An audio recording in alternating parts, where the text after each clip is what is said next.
اپنی زندگی سے زیادہ خوبصورت جملہ لگتا ہے کارلائل یورپی مفکر کا، وہ کہتا کاش دنیا علی کو میدان جنگ میں مصروف نہ رکھتی۔ اسے کہا مسلمانوں کتنے بدقسمت ہو، تمہارے پاس علی جیسی شخصیت تھی اور تم نے کبھی خیبر، کبھی خندق، کبھی صفین، کبھی نہروان میں تلواریں دے کے کھڑا کر دیا۔ کاش اسے تم منبر دیتے، وہ صرف بولتا اور تم مسلمان لکھتے۔ اگر تم اس علی کو بولنے دیتے وہ تمہاری علم کی اتنی دنیایں تخلیق کر دیتا، تمہیں قیامت تک ریسرچ کی ضرورت ہی نہ پڑتی۔ اس لیے کوفے میں میرے مولا علی نے 3 بار سینے پہ ہار مار کا ہائے حسرت، ہائے حسرت، ہائے حسرت۔ صحابی نے قدموں میں گر کے کہا یا علی کون سی حسرت؟ فرمایا جتنا بڑا عالم تھا اتنا کسی نے پوچھا نہیں، جتنا بڑا سخی تھا اتنا کسی نے مانگا۔ زمانہ مجھ سے پوچھتا، میں انہیں علم کی گرہیں کھول کھول کے بتاتا۔ ایک ریسرچ سکولر نے ایک کتاب لکھی تھی 20 سال ریسرچ کے بعد، خان صاحب جملہ سننے والا سر، اس نے 20 سال ریسرچ کی اور کتاب لکھی دی آنٹ، چیونٹی پہ۔ 20 سال اس کی ریسرچ جنگلوں میں، صحراؤں میں، میدانوں میں، برساتی علاقوں میں رہی۔ اس نے اپنی پوری کتاب میں صرف اتنا لکھا کہ ہر ایک جگہ کی چیونٹیوں کی کون کون سی نسلیں ہیں، ان کے قبیلے کتنے ہوتے ہیں، ان کی رنگتیں کیسی ہوتی ہیں۔ 20 سال ریسرچ کے بعد اس نے کتاب مارکیٹ میں پھینکی، لوگوں نے کتاب سر پہ اٹھا لی، یار اتنا بڑا ریسرچ سکالر 20 سال صرف چیونٹی پہ ریسرچ کرتا تھا۔ جب اس کی کتاب کی تقریب میں رونمائی تھی تو اس کے بعد نجف کے ایک طالب علم نے اسے مولا علی کا خطبہ بھیج دیا جو علی نے صدیوں پہلے چیونٹی پہ دیا تھا۔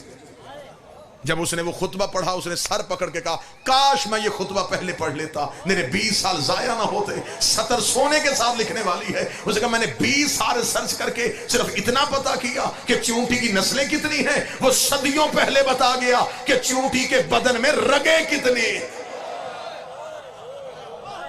اس نے صدیوں پہلے بتایا۔ مولا امیر المومنین جب یہ خطبہ دیا تو مولا ریت پہ بیٹھے ہوئے تھے، یا سامنے بیٹھے ہوئے صحابہ میں سے ایک شخص نے کہا تھا یا مولا ہر چیز کی خلقت میں کوئی راز ہے۔ یہ کہنے کے بعد سامنے سے ایک چیونٹی گزری، اسے دیکھے گا یا علی اس کی خلقت میں کیا راز ہے؟ علی مسکرائے اور علی نے مسکرا کے فرمایا لطف لیں گے آپ بات۔ مولا نے فرمایا چیونٹی کو مولا نے یوں دیکھا اور دیکھ کے مولا نے فرمایا چیونٹی کی پورے سال کی خوراک گندم کا ایک دانہ ہے۔ علی فرماتے ہیں کہ اللہ نے اسے اتنا شعور دیا ہے جب یہ دانے کو سٹور کرتی ہے تو یہ 4 حصوں میں کرتی ہے، اسے بھی اتنی عقل ہے میں 2 میں کروں گی تو پھر پودا اگائے گا، اگر یہ 2 حصوں میں تقسیم کرے تو پھر وہاں سے گندم کا پودا ہوگا، یہ اسے 4 حصوں میں تقسیم کرتی۔ مولا علی نے فرمایا کہ چیونٹیوں کی ہر ایک قبیلے میں ایک ایسی چیونٹی ہوتی ہے جسے اللہ اس قبیلے اس خاندان میں پیدا کرتا ہے اور وہ اس قبیلے کی امام ہوتی ہے۔ گفتگو ہے امام پہ تو آخری سطر سنیں گے۔ مولا فرماتے ہیں کہ چیونٹیوں کے قبیلے میں ایک چیونٹی اللہ ایسی خلق کرتا ہے، اس کی نشانی یہ ہوتی ہے رنگت اس کی ان جیسی ہوتی ہے، قد ان جیسا ہوتا ہے۔ علی فرماتے ہیں اس کے منہ کے اندر ایک خاص لعاب ہوتا ہے جو باقی چیونٹیوں میں نہیں ہوتا، وہ اس قبیلے کی امام ہوتی ہے۔ چیونٹیاں بھی اپنا امام خود نہیں بناتی، چیونٹیوں کا بھی امام اللہ بناتا ہے۔ اور علی فرماتے ہیں یہ چیونٹیاں جب بھی چلتی ہیں قطار میں کیوں چلتی ہیں؟ مولا نے فرمایا اس لیے کہ جب کسی جگہ پہ رہنے کی حدت یا شدت اتنی ہو جاتی ہے کہ وہ جگہ ان کے رہنے کے قابل نہیں رہتی تو پورا سال جتنی دیر وہ رہتی ہے اتنی دیر وہ امام دانے کے لیے بھی باہر نہیں نکلتا، وہ امام گھر میں رہتا ہے، چیونٹیاں اس کے دانے کا بندوبست کرتی ہیں۔ لیکن جب اگلی جگہ کا تعین کرنا ہوتا ہے پھر چیونٹیاں نہیں نکلتی، پھر اکیلا امام نکلتا ہے۔ دکھ لے کے جاؤں گا جو بندے ریسرچ کرتے اور پھر جملے پہ نہ بولیں، ہجرت جب بھی کرے امام کرتا ہے، اور وہ چیونٹیوں کا سردار اپنے گھر سے نکلتا ہے۔ علی فرماتے وہ جہاں سے گزرتا ہے وہ لعاب پھینکتا جاتا ہے، جہاں اگلی جگہ وہ رہنے کے قابل ہوتی وہ وہاں جا کے بیٹھ جاتا ہے۔ چیونٹیاں اس لعاب کو سونگتی ہوئی قطار میں چلتی۔ علی فرماتے اللہ نے چیونٹی کو بھی اتنی عقل دی ہے، اسے بھی خبر ہے میں امام کے دیے رستے سے ہٹی تو بھٹک جاؤں گی۔ کاش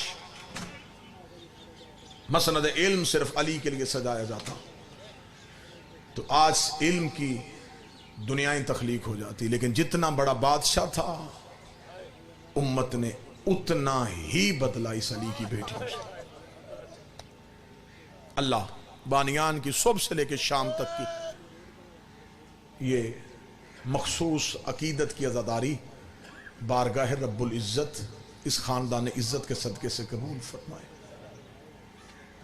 جہاں لوگ اپنوں کو یاد نہیں رکھتے وہاں ہم لوگ پھر بھی حسین کو یاد رکھتے۔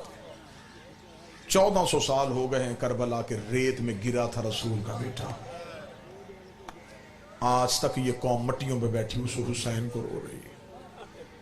کوئی مخصوص برآمدگی تو نہیں جی؟ شہزادی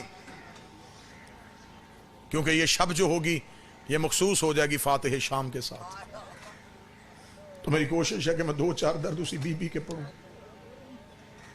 جس بی بی نے کربلا کے بعد حسین بچایا۔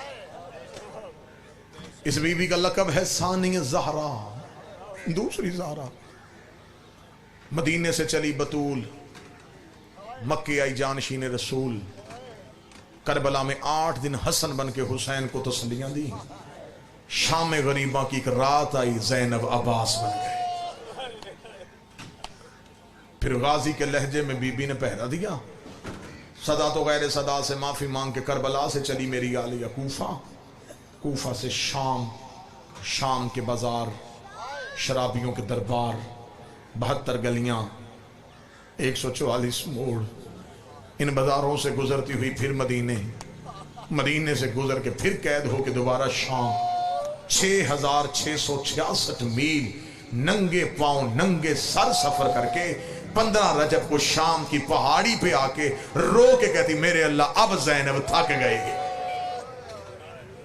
میرے اللہ تیرا دین بچ گیا، مجھے ماں کہنے والا کوئی۔ دیہاتی لوگ بیٹھے ہیں، شیعہ سنی بیٹھے ہیں، بیٹیوں کی خواہش ہوتی ہے کہ مجھے مرنے کے بعد پیکی نگری میں جگہ ملے۔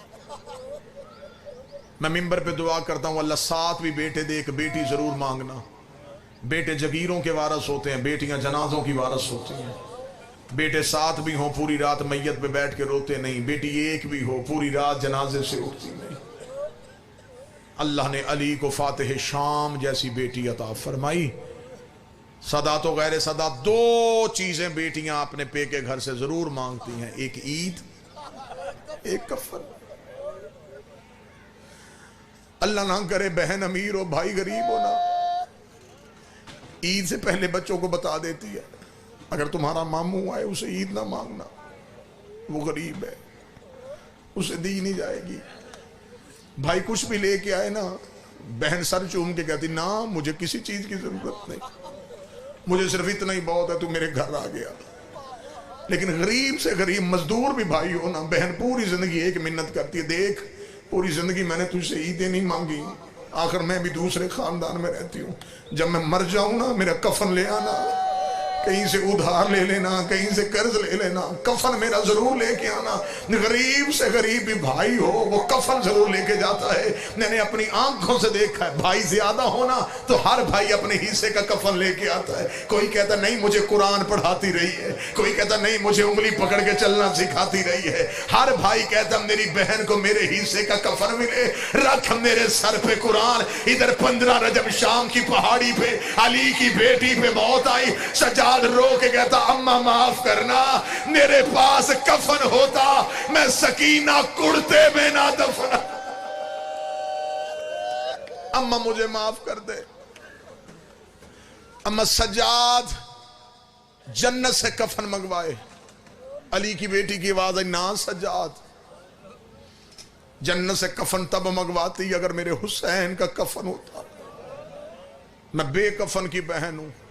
آج بھی میرا مولا تمہیں کربلا اور شام لے جائے، کربلا میں بھائی کفن بانٹ رہا ہے، شام میں بہن چادریں بانٹ رہی ہے۔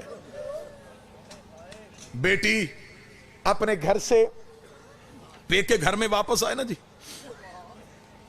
باپ سر پہ پیار دے کے پوچھے بیٹا تجھے تیرے گھر میں کوئی تکلیف؟ خان صاحب نہیں، شرم والی بیٹی باپ کو نہیں بتاتی۔ بھائی پوچھے مجھے بتا دے کہتی نا کچھ بھی نہیں، میں بالکل آباد ہوں، کوئی دکھ نہیں ہے مجھے۔ جب ماں کے گلے لگتی ہے نا پھر رو کے کہتی اماں بابے نے پوچھا میں نہیں بولی، اماں بھائی نے بڑا پوچھا میں نے نہیں بتایا، اماں تو میرے جانے کے بعد بابے کو بتا دینا، مجھے اس گھر میں یہ بھی درد ہے، مجھے اس گھر میں یہ بھی تکلیف ہے، مجھے ابھی چیخ سے پتہ چل جائے گا مجمع میں کہاں کہاں سید بیٹھا ہے۔ علی کی عالیہ بیٹی شام کی قید نبھا کے قبر محمد پہ آئی، بی بی چپ کر کے قبر رسول سے اٹھی، حسن کی قبر پہ گئی، بی بی چپ کر کے آئی۔ جب ماں کی قبر پہ نظر پڑی ہے پھر علی کی بیٹی قبر زہرا پہ گر گئی، رو کے کہتی اماں نانے کے سامنے نہیں بولی، اماں حسن کے سامنے نہیں بولی، اماں ایک بار قبر سے اٹھ، اماں مجھ زینب سے میرے درد سن، جو ماں بھی بیٹھے ماتم کی تیاری سنا، قبر زہرا سے آواز آئی زینب کون سے درد ہے؟ رو کہتی اماں 28 رجب کو میں آپ کی قبر پہ آئی تھی، میں نے وعدہ کیا تھا میرا کچھ بچے نہ بچے میں آپ کی نسل بچا کے آؤں گی، اماں ایک بار قبر سے اٹھ، وہ دیکھ تیرا سجاد بھی لے آئی ہو، وہ دیکھ تیرا باکر بھی آ گیا ہے، اماں نام میرا آن آیا ہے، نام میرا محمد آیا ہے، اماں میرے بیٹے کربلا میں سو گئے، اماں میں تیری اولاد لے کے واپس آ گئی، کوئی سید بیٹھا مجھے معاف کر دینا۔ قبر زہرا پہ زلزلہ آیا، آواز آئی زینب امامت کو بچانے کے لیے کیا تکلیف آئی؟ رو کے دی اماں اگر درد سننا چاہتی سن، 10 محرم کو ادھر حسین گھوڑے کی زین سے گرا، 300 قاتل ہاتھوں میں نیزے لے کے تیرے سجاد کو قتل کرنے کے لیے خیمے کی طرف آیا، اماں خیمے میں آگ لگی ہوئی تھی، اماں میں جلتی ہوئی آگ میں گئی، میں نے بستر سے سجاد اٹھایا، اماں میں نے سجاد کو اپنی پوچھ میں رکھا، اماں میں آگ سے باہر آئی، 300 قاتلوں نے میرے گرد گھیرا باندھا، اماں کوئی دائیں سے نیزہ مارتا میں اپنا دائیں زانو آگے کرتی، کوئی بائیں سے نیزہ مارتا میں بائیں زانو آگے کرتی، اماں میں زخمی ہو گئی، تیرا سجاد بچ گیا، میرا سر زخمی۔ اللہ لعنت اللہ علی القوم الظالمین وسيعلم الذين ظلموا۔ میرا مالک میرا خالق آل محمد کی عزت و عصمت و طہارت کا واسطہ میرے مالک اس ذکر کو اپنی بارگاہ میں قبول فرما، چہاردہ معصومین کی عزت کے صدقے سے میرے مالک مرحومین کے درجات میں بلندی عطا فرما، اہل خانہ کی عزت میں اضافہ فرما۔